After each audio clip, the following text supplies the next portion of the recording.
Қайырлы күн. Бүгін 7 сынып алгебра кітабының 39 параграф есептерден шығаратын боламыз. Ең бірінші есеп 39-20. Ең біріншісінде көріп тұрғандай екі бөлшектің де бөлімдері бірдей, сонда бөлімдері бірдей болғандықтан ортақ бөлімде дәл сол болады. А минус n. Енді 2a қосылған n минус 3n болады. Тен 2a минус болады, себебі n минус 3n тен болады 2n a минус n тен. Енді 2-ні жақын сыртына шығарып жіберсек, a минус n болады. Мына жерде де a минус n. Енді a минус n мен a минус n қысқарып кеткенде жаңағы 2 қалады. Екіншісінде бөлімдері бірдей емес, себебі a-ның астында көрінбейтін бірі бар. Бірде бізде толықтауыш көбейткіш бере аламыз, a минус b-ны береміз. Енді ортақ бөлім a минус b болады. Енді a квадрат қосылған b квадрат минус a-ны көбейтеміз, және де a минус b болады.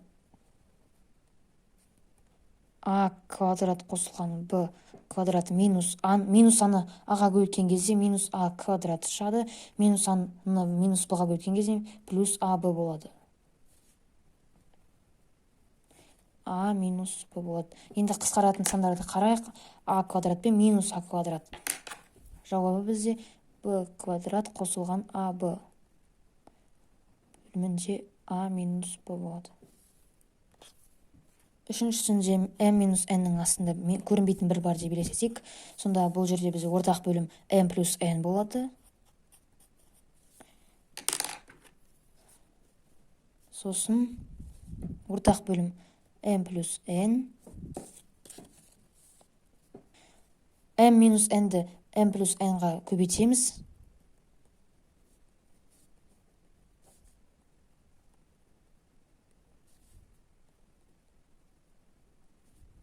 Бұл бізде қысқаша көбейту формуласы, өздеріңіз біліп тұрғандай. Сонда m квадрат минус n квадрат шығады, плюс n квадрат шығады. Бөлімінде m плюс n. Енді қысқаратын сандарға қарайық. n минус n квадрат пен плюс n квадрат қысқарып кетеді. Сонда жауабы бізде m квадрат m плюс n. Бөлімдері бірдей емес болғандықтан a плюс b-ның бөлімінде көрінбейтін бір бар деп айттық. Және толықтауыш көбейткіш бізде a плюс b болады. Енді бөлімін жазып алайын. a плюс b. Енді a плюс b көбейту a плюс b деп тұр. Яғни оны өз-өзіне 2 рет көбейт деген сөз. Яғни квадрат. Бұл да қысқаша көбейту формуласы болып тұр. Минус a квадрат қосылған b квадрат тен. Енді мына формуланы ашуымыз керек. a квадрат қосылған 2ab қосылған b квадрат минус a квадрат плюс b квадрат. Мына жерде минус болады, сәйкесінше мына жерде минус болады, себебі минус пен плюс минус қайналып кетеді.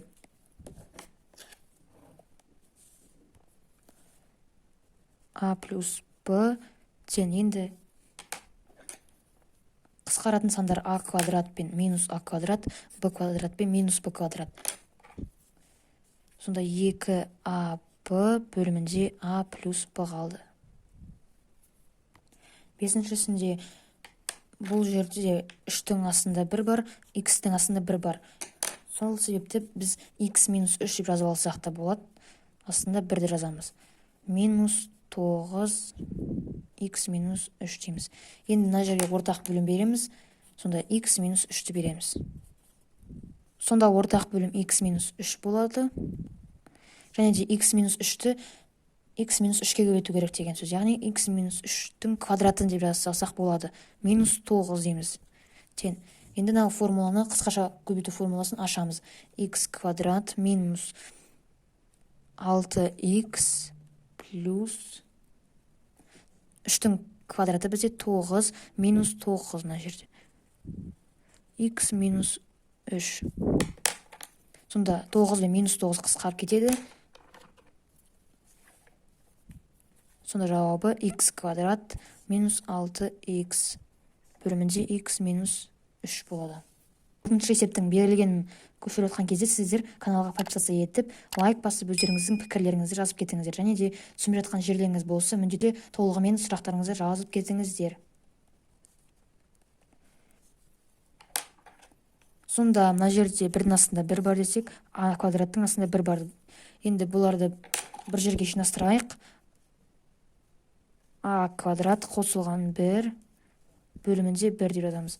Минус а-ның 4 дәрежесі қосылған 1 бөлімінде а квадрат минус 1. Енді мына жерге ортақ бөлімізде а квадрат минус 1 болады.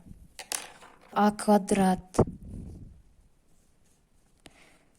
плюс 1 а квадрат минус 1 деп жазамыз. Және де минус а-ның 4 дәрежесі плюс 1 деп жазамыз. Мына жерде мынау қысқаша көбейту формуласы дәл солайынан.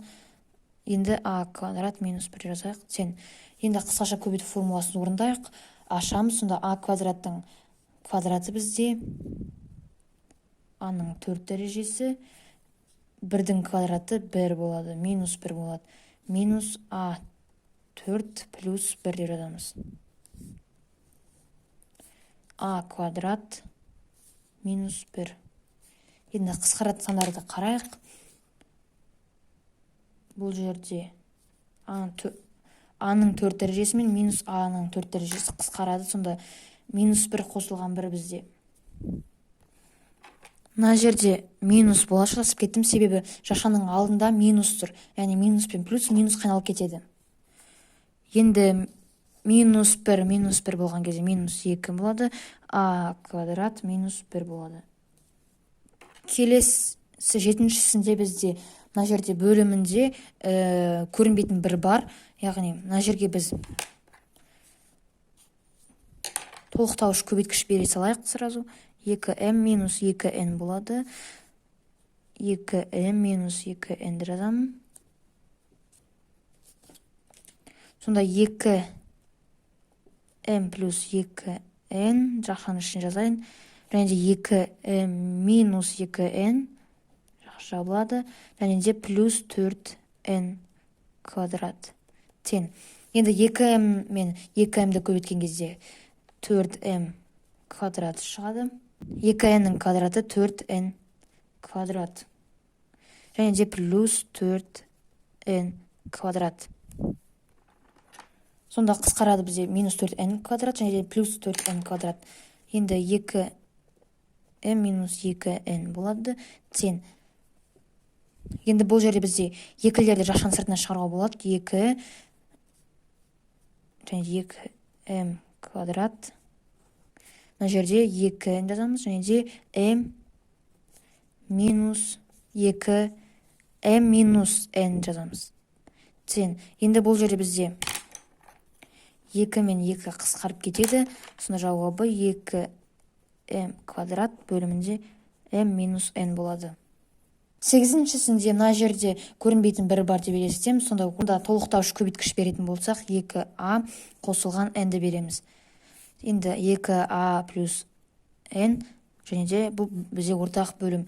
2a минус n көбейтеміз. 2a плюс n-ді қосамыз. n квадрат плюс 2a n-ді. Енді бұл жерде қысқаша көбейту формуласын ашайық. 2a-ның квадраты бізде 4a квадрат. n-ның квадраты бізде n квадрат плюс n квадрат плюс 2an. 2a плюс n. Сонда жауабы n минус n квадрат пен плюс n квадрат қысқарып кетеді. Сонда бізде 4a квадрат қалды. Мен плюс 2an қалды. Бөлімінде 2a плюс n.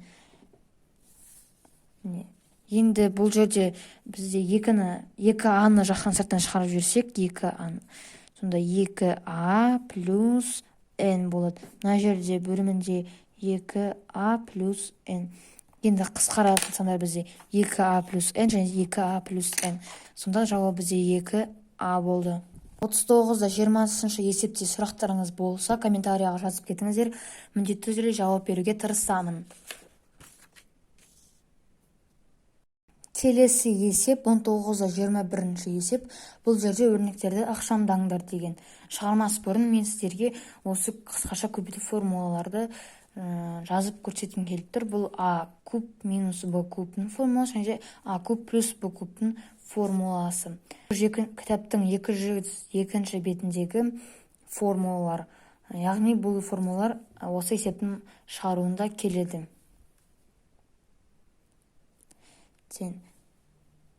Ең бірінші бізге дәл осыны көшіріп аламыз. 1 минус 1 бөлінген а қосылған б минус а квадрат плюс б квадрат.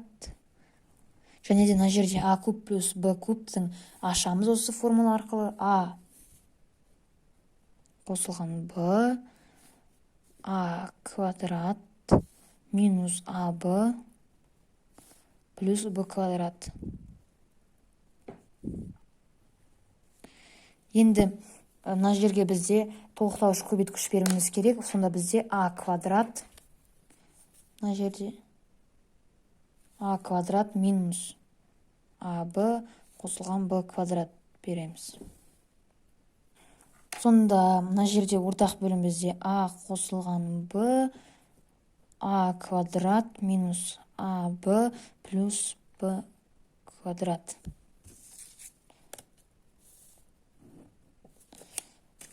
Сонда мына жерде бірді а квадрат минус аб плюс б квадратқа көбейтсек, дәл осы сан шығады. Және де минус а квадрат минус б квадрат болады. Себебі мына жерде минус пен плюс минусқа кетеді. Енді қысқаратын сандарға қарайық. А квадрат пен минус а квадрат қысқарады. Б квадрат пен минус б квадрат қысқарады. Сонда бізде қалады және дәл осыны қайтадан осы күйге айналдырамыз. А куб плюс б кубқа.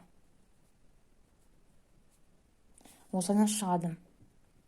Екіншісінде дәл солай көшіріп аламыз. P минус Q минус 3 Q.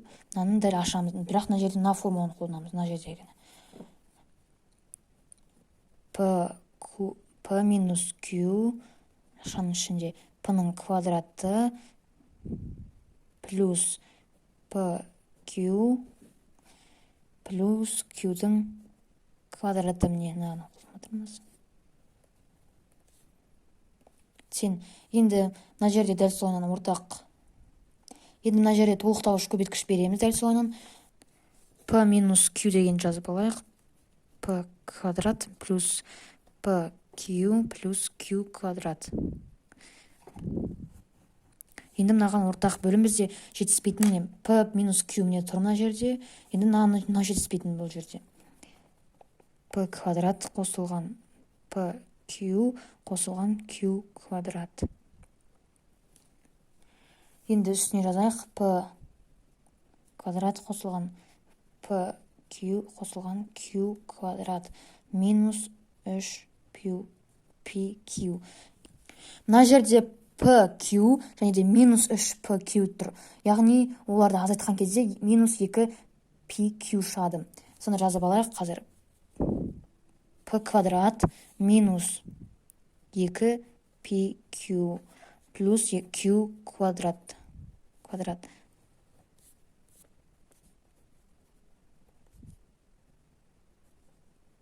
Бұл жерде қысқаратын сандары жоқ. Сондықтан да мына жердегі алымындағы сандарға қарайық. Бұл бізде қысқаша көбейту формуласы, яғни а минус б-ның квадраты. Яғни бұл жерде бізде P минус Q-дің квадраты деп жазып аламыз. Енді мынаны жазамыз. P минус Q P квадрат плюс PQ плюс Q квадрат. Енді бізде мына жерде P минус Q мен P минус Q қысқарады. Мына жерде квадрат болғандықтан мына жерде P минус Q бәрібірде біреу қалады. Мына жерде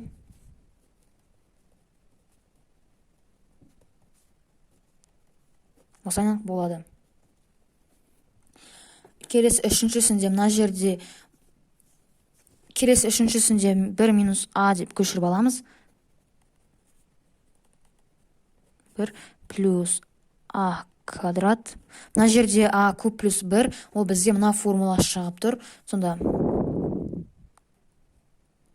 а плюс 1 деп жазамыз, және де а квадрат минус аны жазамыз, және де плюс 1 жазамыз. Тоқтауыш көбейткіш берген кезде а плюс 1 бердік. Енді бізде ортақ бөлім а қосылған 1, а квадрат минус а қосылған 1 жазамыз. Және де а плюс 1-ді 1 минус аға көбейтуіміз керек. Сонда 1 минус а квадрат шығады. Және де плюс а квадрат болу керек. Енді қысқаратын сандар бізде минус а квадрат пен плюс а квадрат болады. Сонда мынаны қайтардан мынандай күйге айналдырамыз. Сонда а плюс 1 мына жерде куб болады, мына жерде 1 болады алымында. Мына жерде минус болады, жазып кетіптім. Минус 4а, және де 4-дің квадраты бізде 16. Енді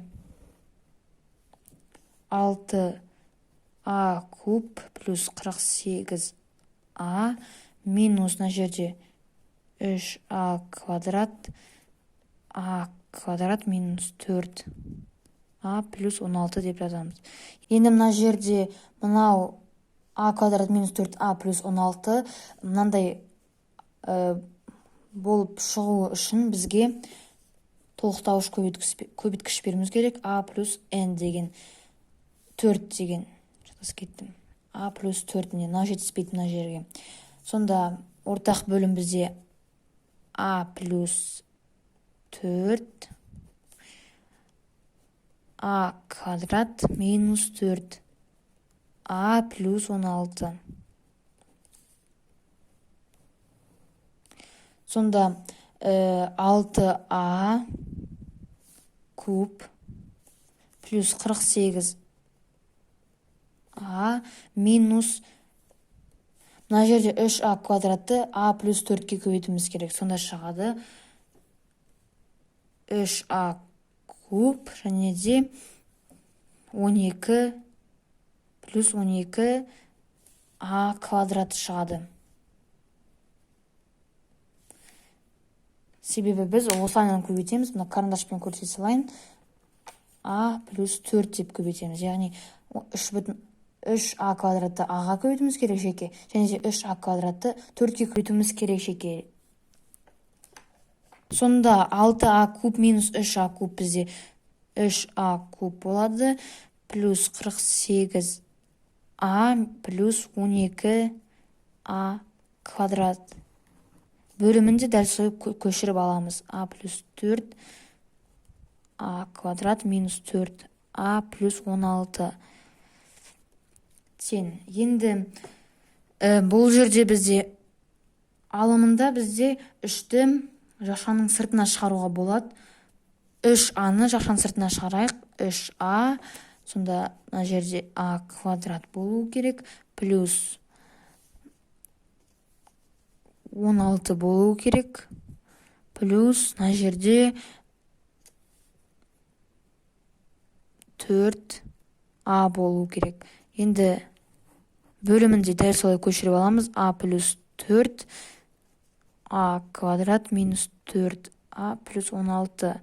Енді бізде мына жерде а квадрат қосылған 16 қосылған 4а, а квадрат минус 4а қосылған 16-ға ұқсас. Сонда мына жерде қысқарады. Сонда жауабы бізде 3а плюс 4 болады. Бұл есепте сұрақтарыңыз туындап жатса, комментарияға міндетті түрде толығымен қай жерде қателескенімді, қай жерде сұрақтарыңыз бар, толығымен жазып кетіңіздер. Жауап беруге тырысамын.